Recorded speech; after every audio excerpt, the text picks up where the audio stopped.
it's not all dark and serious in the lockdown. There are some things that are making us smile. And for me, it was season 2 of Four More Shots Please that released on Amazon Prime not too long ago.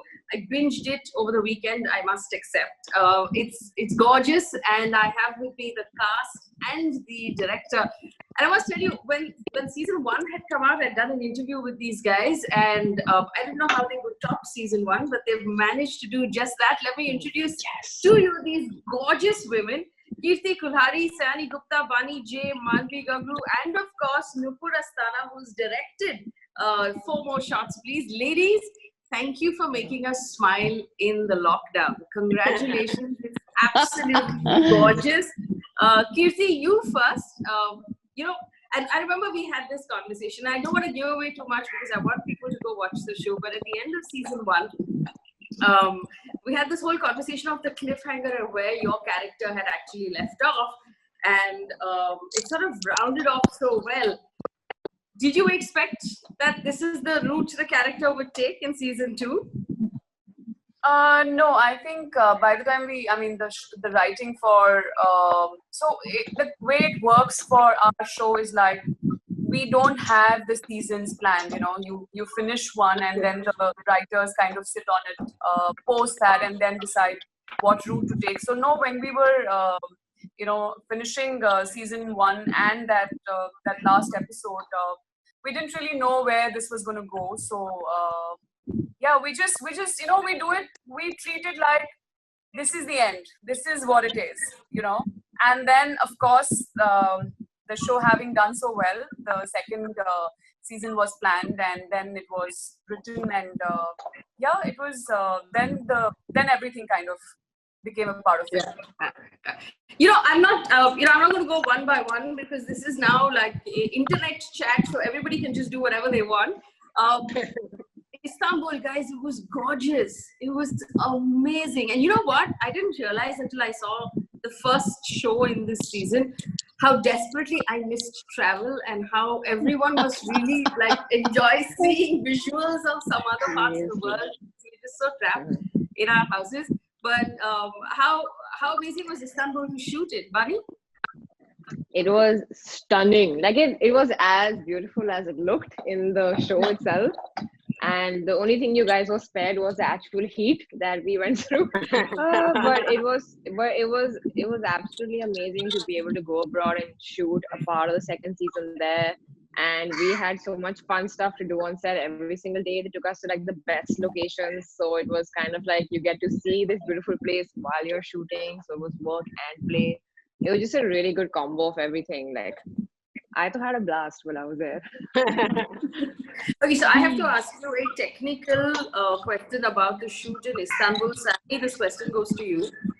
So, according to the script, again, I'm not giving this away because it's in your trailer as well. You guys made an emergency fly out to Istanbul to save your friend, and you took these little stroller bags with you.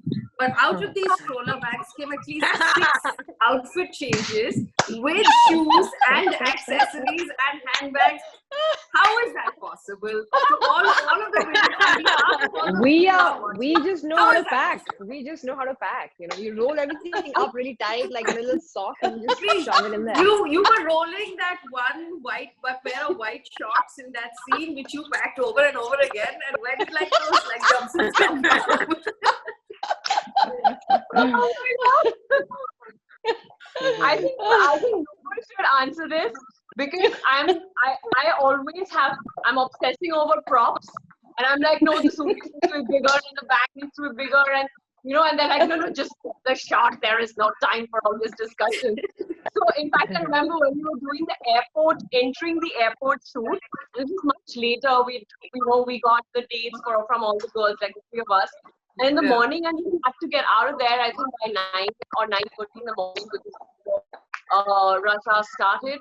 And we didn't even have passports. Okay, so I was like, guys, we need passports to enter the airport. Then suddenly there was this big hullabaloo about, oh my God, there are no passports. And the artists and people are screaming at each other. And they're like, oh, where are the passports? And then finally, somebody gave her wallet. Somebody happened to have a passport.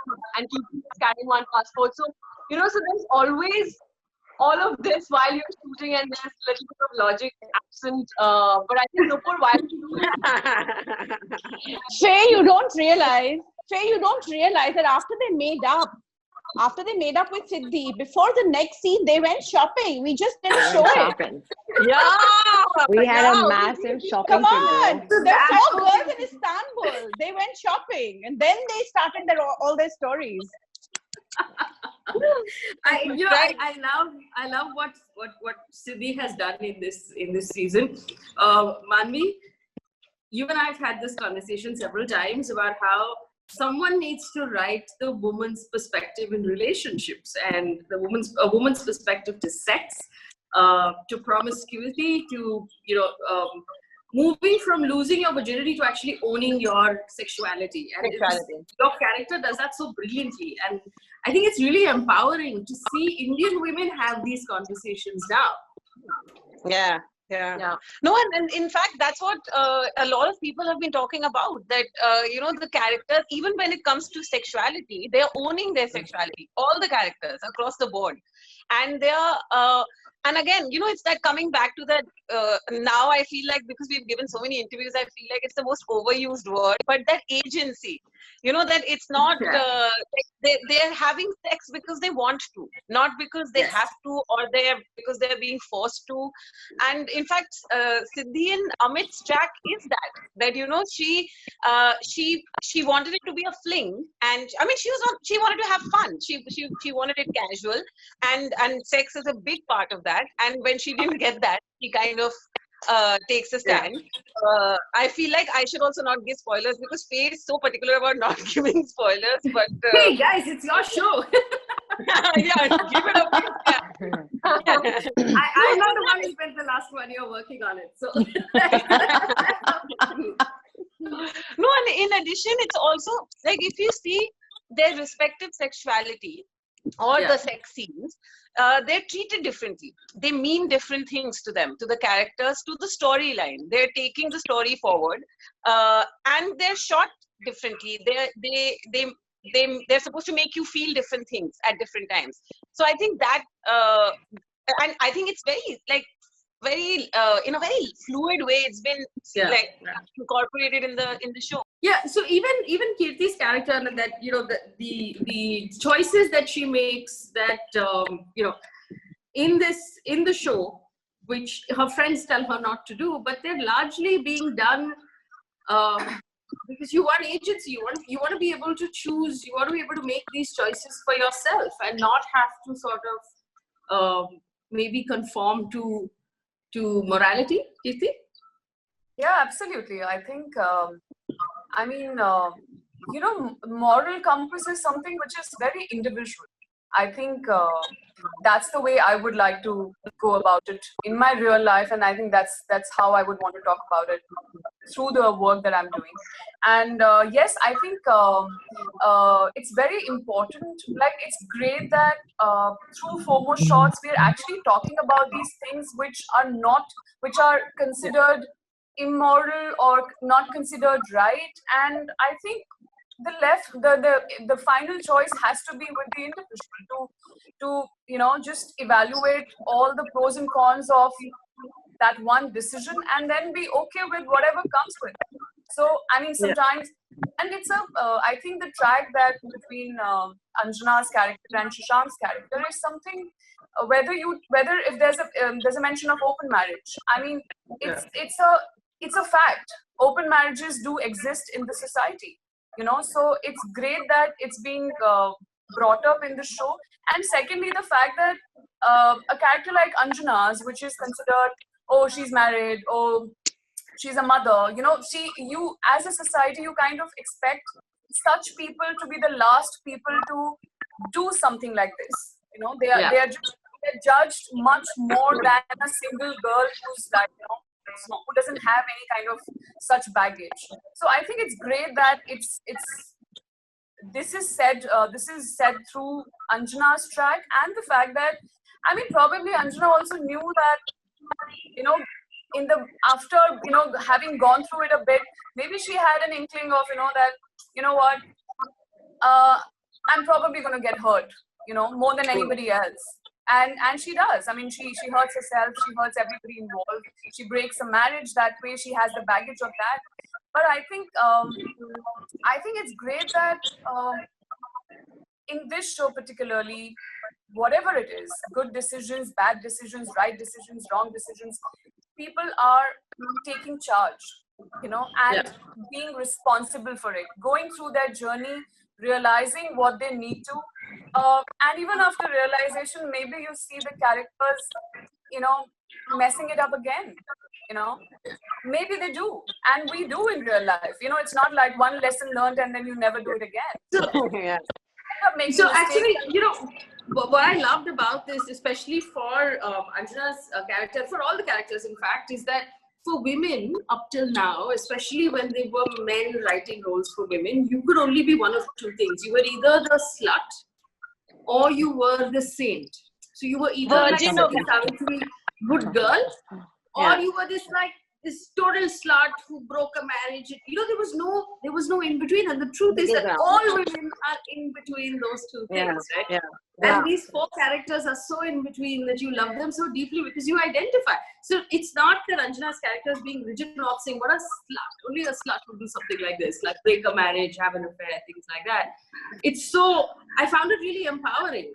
Nupur, your title is also Don't Be Perfect. But I found it really empowering. Yeah, I think the idea was to absolutely have no judgment at all.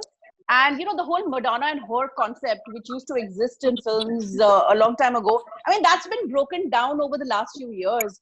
And I think this was just waiting to happen where we would have characters who do sort of make their own mistakes, they stumble, they fall, and they're great characters. I mean, quite frankly, nobody's interested in seeing, it's not very interesting to see a completely white or a black character on screen. It's the shades of gray that make it so interesting. Yeah. And then the whole idea for us was to create empathy for these girls. So that even though your hearts are in your mouth saying, oh, no, don't do that. But they do go ahead and do that.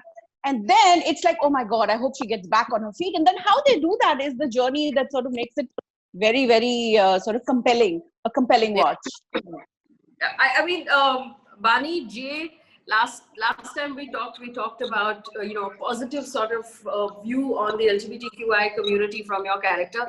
I like the cash way in which this same-sex marriage was being planned. It went, this whole, the outfits, it was never a thing that this was a same-sex marriage. It was just, let's plan a wedding. I'm married. It was a regular wedding. Yeah, it's so cool. It just happened to be two women.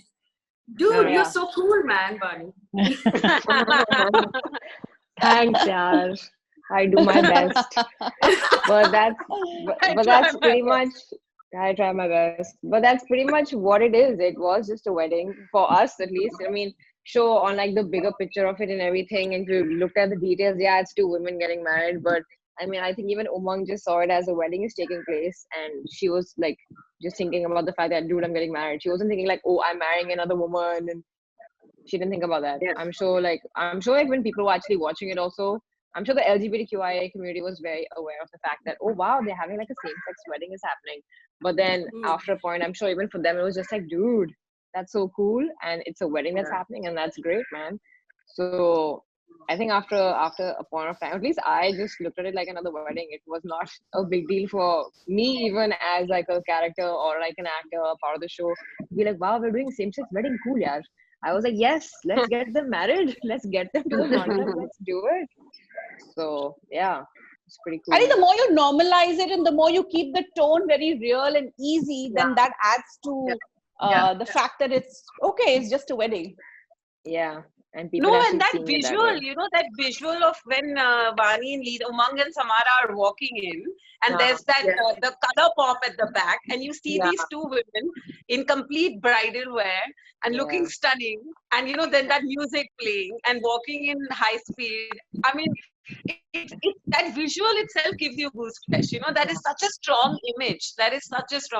What was that when you guys shot this? I hope it was not hot because those outfits looked heavy. It was really hot. It was 85,000 degrees. And those things, what are those things called? Kept getting caught in The Kaliras, the Kaliras. Oh my God, those Kaliras Oh were my out to kill God. me. The Kaliras were out for blood and they didn't stop until they got blood. I'm telling you, that stuff, all of it was so heavy. And we had to wear it 3 days in a row. People don't know this. It took 3 days to shoot that. 3 days in a row wearing all that heavy stuff. Oh, I was covered in malmal. And with Nupur on a wheelchair. And It was like, it was. I got a torn ligament the day. day of that shoot. The most complicated shoot, I got a torn ligament. I fell down. So I was racing around in a wheelchair. And it was raining. And it was raining. And it rained, which is why it got delayed. Oh man, it was insane, dude. No, but the pressure was on. So I know that Vani was wearing trainers under her lehenga for most of that, Yeah. but the rest of you were in heels, and there was a running scene.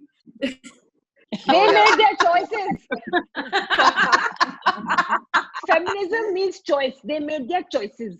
No, well, I fought. Stand by your choices. He was wearing The mojis. choice at that I was point wearing should be- mojris, yeah. I was in jutis. No, I think I was also not wearing heels because through the season, I kept fighting with the costume team that please stop giving me heels because I have a really bad back with this. And I think Nupur came to the rescue. She's like, no, journalists, enough of heels, yeah. There's no more heels. Journalists don't wear heels. On the job for sure. Which brings me, Sally, to your character. And I must confess, guys, this one's my favorite character. Dami Rizvi Roy is a... Of course. is the one that I really love. But again, I love the fact that it casually, without making a big deal, acknowledged sort of the environment that we're living in right now, where journalists are being called anti-national, where nobody wants to pick up, the actual work, where you wind up, here I am, working from my living room. I was working from my living room before COVID happened, FYI. Yeah.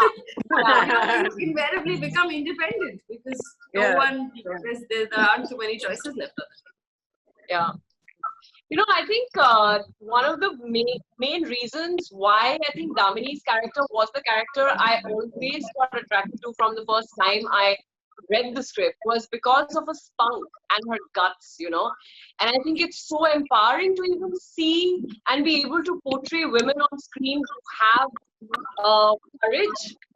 Because we, in our small ways, and in fact, last night, Manvi and I were having a conversation, and I think for all of us, it's also important to make our personal politics and what we believe in and the world we want to see and the changes we want to see in the world part of our work, you know. And because we are making art, and cinema is so powerful in terms of, you know, being a medium of change and to evoke and to even change minds and hearts. I think it's always so important to portray characters that you would want to see in society, you know. Yeah. And in the last few years, the society and the country we're living in and the world it's come to, and the times that we're living in, especially everything that has been going down this year, since last December, I think, you know, what journalism really means and what it stood for has completely changed. The meaning has changed. What it entails has changed. And I think the last monologue of Damini in season 1, where she says that, you know, how many free lunches will you have? Because at one point you will be tired of it. But what really will live is ethical journalism, you know, so don't lie to yourselves. And I think we all, and especially the work you do, Faye, you know, you, Rana, Barka, there's so many examples in our eyes, in front of us, who are constantly trying to bend backwards and still stay true to, you know, why you came into this profession, first of all. And we truly, I think, celebrate that. And I think this is the writers and the makers and the creators of the show, and, you know, including Nupur and all of us, would want to make a show where we could authentically portray not only the profession but the difficulties people go through today, you know, and the fact that you. And I remember the day when I read that you are you're going to be independent. I messaged you and I tweeted and I was like, my God, why? Because there was one woman the country could see in prime time on, prime time TV, and even that's gone. So these are, I don't think it's an individual loss for you. I think it's a national loss, and I think it's a community loss, So I really strongly feel that if I can put my art and what I do in my work, and portray what really disturbs me and bothers me. I mean, I would always want to do that kind of work. And what she says in that bookstore launch, and I mean book fair rather, that scene, because a lot of people have said, why did you want to have to bring such a huge topic of trolling and anti-national and all of that in a show like Homoshat? But I'm like, why not? Because Yes.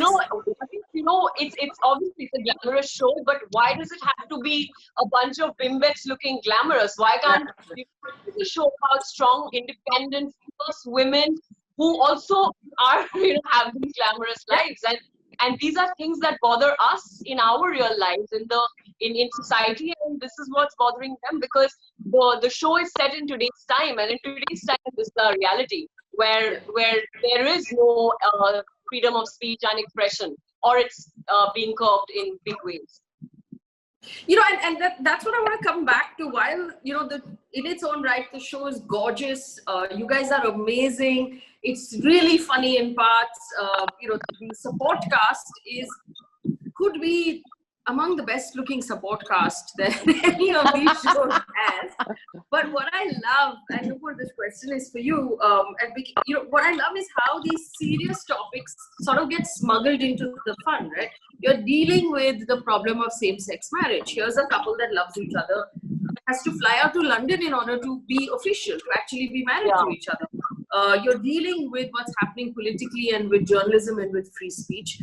You're dealing very importantly with Anjana's character on sex-based discrimination in the workplace, something that has become so sort of normal that nobody even calls it out anymore. I think that was amazing. The fact that you left the audience thinking, no, that's not cool. That's not okay. So I think when you have a show with 4 women, I mean, owning their lives, which is wonderful, and it's, right there and there, there were a few threads that we really wanted to explore this season. We wanted to cut closer to the bone. We wanted to really get into the minds of these women. And what better way to do it than have 4 very relevant threads running across the season via these girls. So while for Siddhi, it's really, actually her track is really about search for self and identity. She says in one stand-up, self-love ka rasta self-hate se hota hua jata hai. So, for her, if you see her track, it's, and abhi to main apne aap se mili hu, main kisi ki girlfriend kaise ban sakti hu? That is a track that, self-acceptance. For Anjana, the casual misogyny, like you said, we don't even call it out anymore, but I've been through it. Hell, I've seen people getting, men are getting promoted, like Sheryl Sandberg said, men are promoted on the basis of their potential, while women are promoted on the basis of experience. And that is so true around us. That was something we really wanted to explore. And then she stumbles when she actually gets into an affair with someone that she's working with, which is really not always the right thing to do.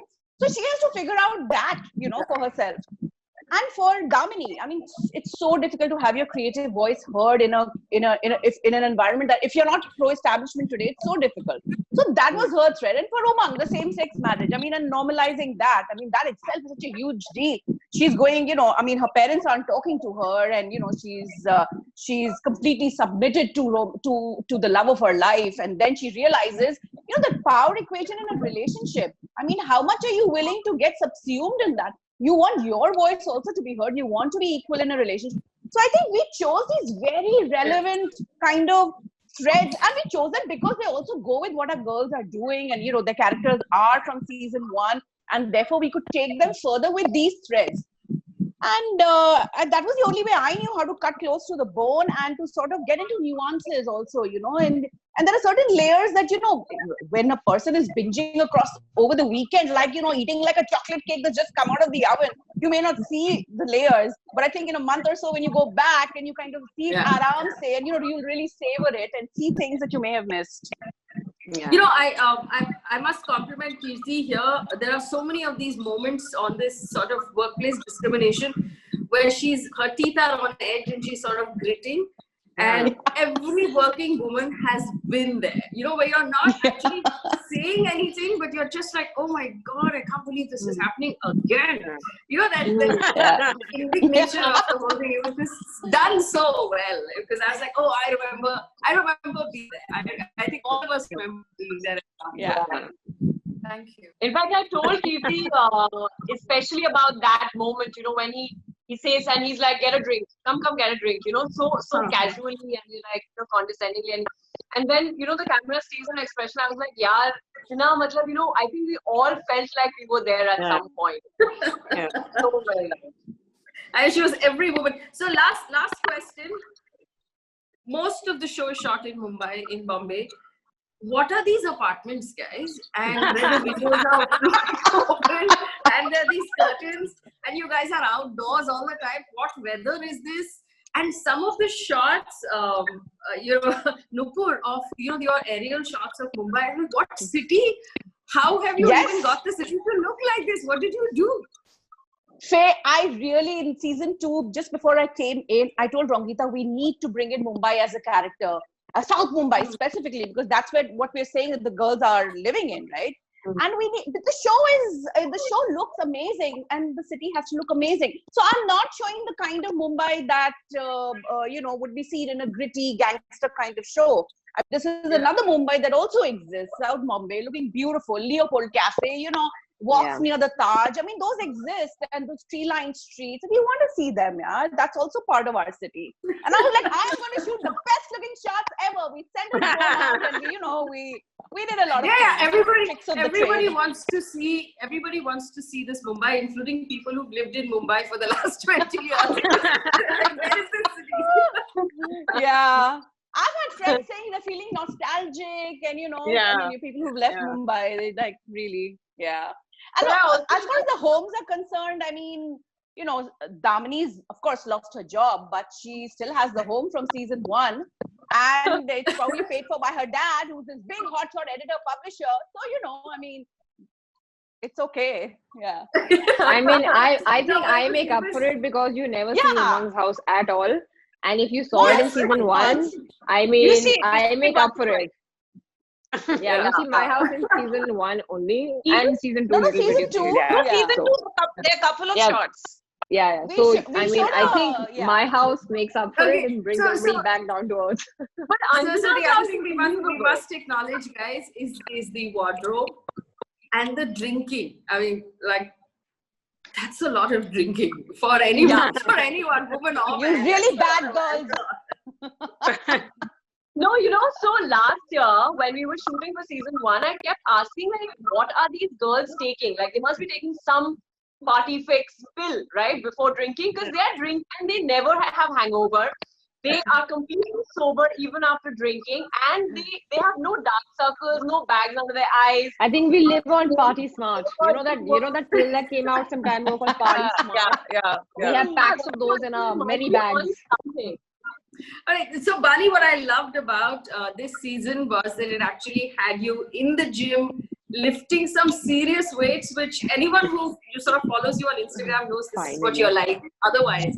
So it was really nice that you were not being delicate. It was actually, you were being real. And I thought that was also super empowering. Yeah, I thought that was very important, and I'm very glad that Nupur let me lift in the gym. And Neha shot me exactly how I like to be shot, which is cool. Because I keep shooting myself so often, so I know like what angles work for me, especially when you're lifting, it's a little tricky. So yeah, and then there was this one point when Nupur was like, you know, in this scene, she basically, in Ghost Gym, Nupur, I'm sure you remember, that she was like, you know, Umang has to come to this breaking point where she's just like emotionally like so distraught, and it catches up with her, and it's like, no, I have to go and actually speak to Sam. So I just told her, I was like, dude, so many times this has happened to me in my own life where I'm actually lifting and I'm trying to like process something, and the weight is so heavy that it kind of just like pushes you to that point where you just have to face what it is that you're trying like very hard not to face.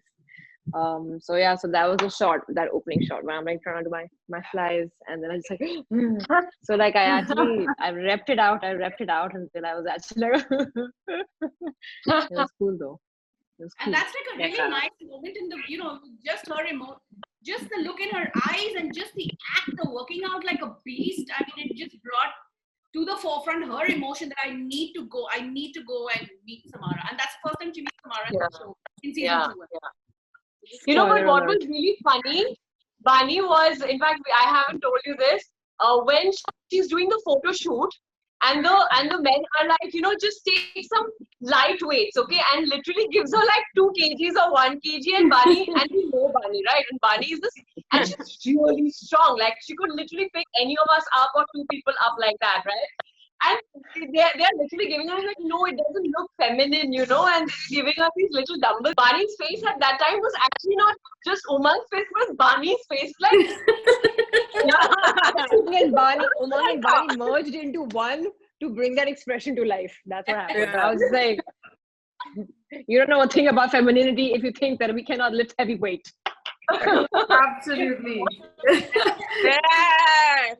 All right, ladies, we've run out of time, but thank you so much for hanging out and for giving us a great show, for keeping us entertained during the lockdown. And I wish you really, really good luck for season 3. Obviously, everyone's sort of come back to ground zero, but on this, but thank you so much, and I really look forward to all of your work all year round, not just on FOMO Shots. Much love to all of you. Thank you. I'm so happy that you like the show. I'm so happy that you said that you like the show, out there, because there are a lot of women who are, who feel guilty about admitting that they enjoy the show. And I find that really absurd, because they feel that the sense of feminism that they should be liking is very different from what we showed in the film, and so they feel guilty about or ashamed to admit that they enjoy the show. And that's why I'm so glad that you hak se de ke bolo yaar that you enjoy the show. So should we put out an explainer on what feminism is before we go, just for everyone who's still wondering? Yes. Feminism is the belief that people of all genders deserve the same opportunities, the same respect, and the same return on their investment, which means we're not, nobody's saying don't hold the car door open for me, or don't do this or don't do that. Is simply saying, take your boot off my neck and we will all work equally. So that has to do with sex, it has to do with enjoyment, it has to do with work, it has to do with our voices, it has to do with our jokes, it has to do with the weights that we lift and the alcohol that we drink and the homes that we live in. That's what the show is about, right? And the choices we make, the choices we make as humans, And the choices we make. And this show is gorgeous, guys, so go out and watch it. It's personally for me a big favorite. And much love to the cast and the crew and everyone behind it to make such a gorgeous show. Thank you so much. Thank you. Thank you.